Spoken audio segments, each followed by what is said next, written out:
All right, welcome to our very first Raise Ready Live. Okay, and the purpose of this event that we created is to make content creation easier for us, number one. And number two, it's for us to be able to share more of our value with our audience. And so the purpose of these calls is for sponsors to be able to new proven strategies that we're using every single day to get more leads, to turn more of those leads into conversations, and more of those conversations turned into investments.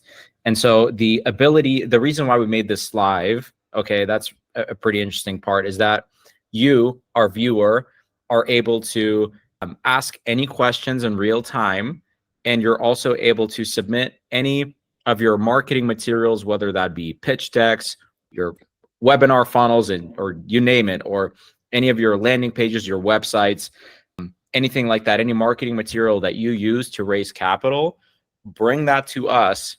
We've seen it all. We've designed dozens of each of these, so we know what works and what doesn't, and bring it to us, and we'll be able to review it and give you feedback live on this call. And so that's the purpose of these Raise Ready Lives. Come in here with questions, get to know us, hang out, and get your questions answered and learn more about what it takes to raise capital. So anything you want to add to that, Chris, by the way? Just bring us anything, any challenge you've got. It's marketing materials, processes. We want to hear it and we want to address it. Yep. Nothing is too short of, of what can be reviewed. For example, if you have any investor relations scripts or processes, like what happens when an investor lands into your pipeline, what happens, what is your process? You can bring that to us. We can review it. We can make recommendations in terms of what works best for us and our clients. And so you can, right after this call, you can go back to your team and be like, hey guys, we should be doing this instead. We're not holding anything back. And this is the only meeting that you have with us where you can do that while not being a client. If you're our client, you get those systems installed and managed for you automatically. For you, this meeting is a way for you guys to sort of test us out, if you will. But really, it's more about building community and just getting to know us personally, and then us offering as much value as we can. So anyway, today's topic is, let's talk about platforms. This is one that is ever changing. It's always moving. There's new things coming out all the time. And over the years, Chris and I have used so many different platforms, and we're no strangers to adopting new ones to test them out, just to see what works better, what's worse. And so we've seen so many investor portals. We've seen so many CRMs, so many website designers. We've used all of those throughout our duration of our careers in marketing and design. That spans at least 2 decades between Chris and I. So we've seen it all. So I wanted to kind of bring up this topic and ask the question, right? We can talk about it through where you build your website, where you store your contacts, and what kind of automations tools do you use? So that can be some of the categories that we'll address. Can you think of any others, Chris? I think that's a good place to start. We'll start at the top, and I think we should start with our history and what we've used in the past. As Vitaly mentioned, we've used so many different tools and combinations of tools, and we'll let you know where we've landed now, even. But something we will start with is at the very top, which is a website builder. And why I say at the very top is that's one of the initial points that an investor would experience you, right? That's where they're going to see what you're about, and experience what the brand is trying to communicate. And so, man, way back in the day, we started with Squarespace. Vitaly was using Squarespace, and something before that even. And Squarespace was what'd you say? WordPress? WordPress before that even. Yeah. Oh my God, WordPress drives me crazy. So let me back up. Quick side tangent. WordPress was never actually built for website design. It was initially a blogging platform that became shoehorned into website design, and it's still used for that now. And that's kind of their main messaging and what they're used for. But I just think it's interesting that that's where they really got their start. It's just for blogging, and then transformed into full-on website dev. So that's pretty interesting. But then Vitaly was using Squarespace. He was amazing with that. We had a lot of cool projects that were built through it. But very quickly, Vitaly started running into the limitations of Squarespace. Can you speak to the limitations that you were running into, Vitaly? Yeah, no problem. So something that I like to do very quickly when I find a new platform is I like to discover its limits, and it just happens naturally because it happens through simply my desire to push the envelope for what is possible and for what my standard is when it comes to creating something that looks highly professional, world-class presentation. And I really mean that. It's not just like, you hire a WordPress developer or freelancer and get yourself a website. Like, no, these presentations really do withstand the test of time. They're built to last decades, and they use the most fundamental, timeless rules of design. And that's and just starting on that very simple foundation, it is crazy how much finessing is required in order to achieve that. And that finessing is where you run into kind of the limits of these platforms, because these platforms are generally, they come with some kind of a template, and even if it's a template that is a blank template, right? You drag and drop the different elements. They're never going to look as good as you want them to, and as good as they could. And the spacing is going to be off. Things are going to be cut off on mobile, and it's just not going to be a good use of space. And the real estate when it comes to like the actual screen space matters so much, and it's never going to look all that great. And so that's been my experience with WordPress and Squarespace. And so with that, how do you fix that? You have to write a bunch of custom code, and at that point, it voids the whole purpose of using a tool that's supposed to be, a drag and drop tool. So, yeah, big limitation there. And from there, I still remember the time that Vitaly was discovering this builder called Webflow. And I was super skeptical. I'm like, man, you're cranking out great stuff on Squarespace. And why would you want to move to Webflow? And he quickly made me aware of these limitations that he was facing. And then on Webflow, we started creating, Vitaly said, not an exaggeration of this word, but truly world-class presentations that would stand the test of time. And that's what he was able to start building on Webflow. Now, really quickly, I want to talk about some of the drawbacks that you would experience with having a website builder. All of the ones that we just mentioned, and we tested more than just the ones we've mentioned, but this is kind of one of the main paths that we were on, is that it's just the website builder itself, right? If you want to create a custom, beautiful presentation, this is the tool for that. Now, when you start to try to integrate other systems into these things, that's when you start to run into a little bit more of a need for technical expertise. Meaning, if you wanted that website to talk to your CRM, which we'll get into CRM just a little bit later, you need to use a tool, Zapier or Make. And these tools are specifically designed to get programs to talk to each other, right? Website, talk to my CRM. When X action happens, I want you to do this to the CRM, right? So, and CRM, we've been using this acronym. It's a customer relationship management tool. So, that's where contacts get stored, and you can communicate with contacts automatically or one-off through campaigns. And so that's just one example of getting two systems to talk to each other. Right? They are not in one system. They are bridged through a webhook service like Zapier. Yeah, so that's one of the ways that we got that system to work with our CRM. Any other color you'd like to add to the website side, Vitaly, before we kind of move to the next system? Yeah, sure. So we used Webflow for a while. It was a really great solution because if I had to create custom designs in WordPress or Squarespace, I may as well use a tool that was made for creating custom pieces like Webflow.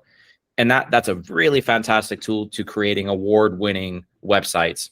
Really unique experience, beautiful animations, just awesome. But the limitation is that you needed technical proficiency. As much as they like to advertise, okay, it's just a drag and drop, anyone can do it. No, you need to have the fundamental understanding of how HTML and CSS works, which is the foundations of the languages that the internet was written on, essentially, the web pages. So we used that for a really long time, for several years. I'm really glad that I discovered that tool. I taught students on this tool primarily. It was a great learning tool. It's just beautiful things can be done with it. But as Chris mentioned, you need a third-party tool to integrate with, your CRM. So an investor, let's say, comes into a funnel that's built in Webflow. You have to have a third party that says, hey, take this lead, drop them into your active campaign, we'll call it, tag them appropriately, and then start them on this sequence, right? That happens through this third-party integration. So now you're talking about 3 different tools. You're talking about Website Designer, you're talking about a CRM that's a separate tool, and then you're talking about another tool to manage the connection between the two. So I just kind of dropped a hint of what we're going to talk about next, which is CRMs. Chris, This is your forte, please. Yes. So I've used so many CRMs. Almost, I feel like I've used every CRM under the sun, even some more modern ones, right? Some that have just come onto the scene, like Beehive, or at least it's March of 2024. Beehive is a relatively new CRM that's in the space right now. You name it, I've probably been on that CRM. And each of them have certain limitations, right? I remember one of a big one that we used in the past was called Soft. Now they call it Confusionsoft because it was just so robust and crazy. All that kind of, those kinds of things. When Vitaly and I initially started working together, we were on things like MailChimp. That was a really big popular one, things like that. Well, what we ended up landing in the syndication space, which really became popular here with operators, was ActiveCampaign. I don't have anything bad to say about ActiveCampaign. I think it's a great CRM. In fact, I still have a lot of love for it. It's just so easy to, I guess easy is relative, but it was very easy to navigate, and they made the process very intuitive. It was very cool. But here's the thing: when you're needing to set up something fast, let's say we were going to design a system for a syndicator, you would need to start from scratch every single time. You wouldn't be able to create a duplicate, right? You couldn't templatize what you created and then go ahead and pass that on to another account. Maybe they'll implement that in the future, and that's great, but they would still have a drawback. And let me tell you what that is. Again, it's its own separate piece, right? It is not all encompassing. It doesn't include the website component to it. Those pieces need to talk to each other through a tool like Zapier or Make. Now, something that was really cool about ActiveCampaign was you were still able to make certain integrations that were native, right? You could do like Facebook leads and directly connect it with that. With Calendly, there was a direct integration. That's all fine and dandy, but again, you still need to go through this integration process. And I think something that it was lacking, again, is this kind of a ecosystem that's already built in, right? It's just a standalone tool. It's still great. I have great things to say about it. Now, fast forward to today, and I think it's at this point it's appropriate to talk about what we shifted to, because we very quickly ran into the limitations of ActiveCampaign, the time commitment it would take to duplicate it for a syndicator. To replicate that system was insane, and we weren't able to replicate our changes. Vitaly and I are always on our toes in this game. We're at the ready, right? Ready to pivot fast, and we have to because things are always changing. Well, with CRM, anytime a new update would come, we'd say, let's just say, for example, we're revamping our copy in the follow-up sequence, right? We wouldn't be able to just easily replicate that into the next client. And it was a really big problem. It's just a huge time suck, like a heavy operational drag. So we started looking at Go High Level. And Go High Level is a system that I guess you could say it's kind of newer in the space. They've been around for a few years, but it became popular very, very quickly, and for good reason. These people, their team is really on top of it, right? There's any kind of bug they have, the fixes, they are very good about keeping you updated about the fixes and what's going on and the new features that are coming out, which is really exciting. But what's really cool here about Go High Level is that it's a system it's more all-encompassing, right? It has this website component, a funnel component, and you have the CRM, and those two are inherently talking to each other because they exist on the same system. So third-party integrations become unnecessary for the most part. So you might need a third-party integration for something, but we haven't needed to do that. So this is such a great all-in-one system. Vitaly, do you care to expand on Go High Level and kind of what your experience was when you were first kind of taking a look? Yeah. So, yeah, man, I evaluate things based on how they present themselves visually a lot. I have a design background, as you already know, and Go High Level to me looked so, and it still does, it looks terrible. Like when you visit their landing page, like I swear they use Times New Roman for their like font, and it's like, dude, come on, like, hire a designer, please, like that. And they've grown to be such a big company now. Like you need a whole like user experience design team to take over. But yeah, it looks spammy. It looks just awful. But the thing that attracted me the most about it was the ability to replicate not only the CRM across a client, like you have a setup for a CRM, you have the sales pipelines, you have the automations, you can replicate that with a click of a button to another client, and just so on and so forth. But it also replicates the websites, the landing pages, the automations that make the whole thing work, the text messaging sequences, all of that is included. So within a click of a button, you can onboard a new client and you can go, here you go, here's your full system. Now we're gonna the 80% of the work is done. Let's spend the remaining 20 to customize it to make it unique to you. But how cool is that? So instead of it taking 3-6 months to set something like this up, it takes a couple of weeks tops. And that includes getting the pitch deck done, recording a webinar, creating the ad creative to launch the campaign, the email sequences on the back end when the investor jumps in, what happens, the text messages that go out. That's pretty incredible. And so you're saving a lot of time doing something like this. And so I was like, all right, I'm going to look past the ugly stuff and I'm just going to look at the functionality and see what I can do to make it prettier. And a few custom code, custom lines of CSS later, it's possible. So yeah, that was one of the bigger things, is like being able to replicate. And here's the coolest thing, right? So you replicate an instance to a client. Now, let's say you have the source of truth, we call it, that we make all our updates on our end. And that's the instance that we upload to our clients' accounts. And here's the cool thing. When you're ready to make a change, when you're ready to push a change to your clients, you don't have to go into your client's account to make the change 3 times. You make the change on the source of truth account, and then you automatically push the change to your clients. So you push it once, and then it's okay, cool. Wherever this instance lives, update all of those accounts. That was a really powerful feature, because now we're able to work at scale. Instead of managing 10 different instances, we just manage, essentially one, and be able to duplicate it across multiple clients. So that allows us to save you a lot of time, get up to speed really quickly, and decrease the time that it takes for you guys to see your phones ring when you onboard with us. And that really was a unique selling point. We don't have to replicate.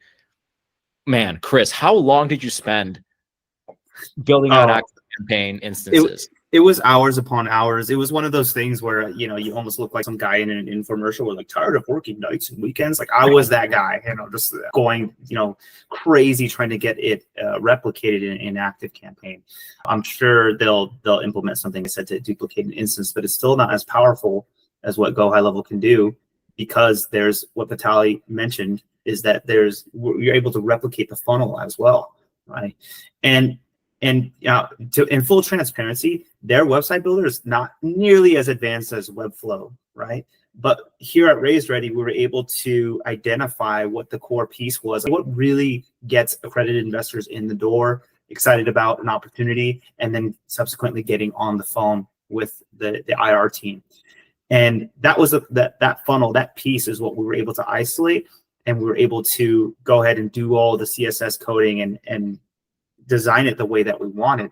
But now that we have Go High Level, we're able to just replicate that, right? Instead of just having to design it every single time, or try to duplicate it and customize it from there. It was really a positive, smooth experience, and I'm really glad that we jumped over to this platform. It's saving us a lot of time, our clients a lot of time, and again, it was really suited to Vitaly and my style of pivoting quickly. Like you guys know, for success in business, you need to be able to move fast. Something new comes along, you need to be able to incorporate it. Testing things, right? We're in the middle of testing AI tools right now, right? And we're saying, hey, is this one going to perform? Is this one going to perform? This one seems a little too complex? Is this one just right with the simplicity, the pricing, all that good stuff? And it just never stops. And this tool, Go High Level, has allowed us to be more on our toes, so to speak. Yeah. Great. Yeah, it's what there's a phrase that I was thinking about today in business, and this phrase, every startup is like, fail fast, and it's like, okay. It's nice. There's a lot of truth to it, sure, but I never like the idea of failing fast. It's almost like you're expecting to fail, but you expect it when you play. You expect to win. At least we do, But failing fast, it's like expect to fail, and it's almost like you just gotta. Yeah. Anyway, so I was just kind of thinking about that and the ability to make iterations faster and experiment faster, and just getting going faster is such a big component. There's so many people in our space that are like, we understand the value of having systems, but the system is not the end all be all. That's not what you pay us for. You don't pay us for the system. The system is the means to the end. So our job is to make the onboarding and the setup of the system as smooth as possible with the least amount of interaction points between us and yourselves and our clients, so that we can get the system out of the way and get to the results as fast as possible. And that is the raising capital part. That is getting your phone to ring. That's what we aspire to do. And the ability to get us there faster, that's the key to success, from our perspective. 100%. One more tool that I want to mention, because we really touched on the website and the CRM, which are really core pieces. And Vitaly, you may be able to speak to this tool as well, but there's something that we use for our creatives. There's this tool called Figma. Before Figma, people just design things in Photoshop and then house them somewhere where they can store those files. But Figma makes it a really smooth process for iteration as well. And there's a nice big whiteboard where those images will go, and you're able to kind of get a bird's eye view of all the images, all the creatives, right? You can leave comments. If you're not the one that's doing the editing, you can just go ahead and kind of leave a comment there for whoever's working on that process. And that's something we've incorporated to our process, right? We'll have our client review of the creative, and they can go in there and leave comments on each of the things and say, hey, what about this? What about that? It's a really effective tool for not just the creatives. It goes beyond that. Yeah. So Figma is just it's a kind of a tool that's adopted globally as the leading design tool used by, a serious design professional. And I've used it, in creating interfaces for, various corporations and whatnot. But yeah, it's just a very professional design tool. It's one that's really replaced Photoshop when it comes to designing, any kind of creative. It's like a Canva, but it's like, a more serious designer's tool. So you get better stuff that comes out of it. But yeah, I think one of the things that I want to speak to real quick is just our view of frameworks. We're really heavy on frameworks here.